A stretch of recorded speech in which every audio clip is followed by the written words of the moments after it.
Hi guys, today I'm gonna review a tri-square made by my friend Mirock.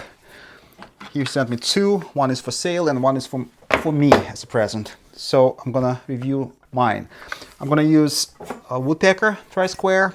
I'm also gonna use some engineering tri-squares, and also I have a very precise tri-square, the kind that is used in labs. It's a class 1 precision, right? And of course the Caliper. Let's do it. I'm gonna first compare it to my Woodpecker tri-square. Now I'm gonna shine the light. Looks good. And then the inside. And the inside looks good as well.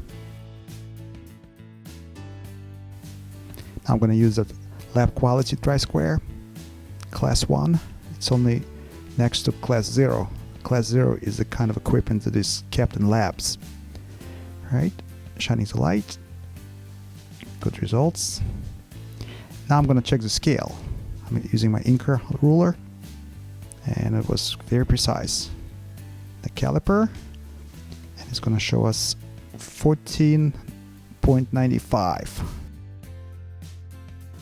and exactly 30 millimeters here and here. That's what it's supposed to be. That's what the scale shows there. So all of the scales are perfect, and it's square inside and outside. I'm just gonna double check it with my engineering square. This is class 2 precision square, not as precise as the small one, but it's longer.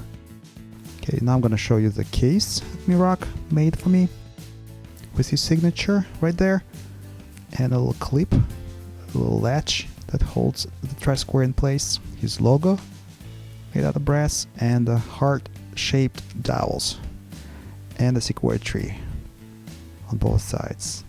Looks beautiful. And the second triangle, it's the same thing, it just doesn't have a tree, doesn't have a signature. So that's where I affixed mine on my tool cabinet. Here you go, it goes in, the latch is on, it's good. It's right where my woodworking bench is. Perfect, looks beautiful and functional. Thank you for watching, be safe and happy woodworking.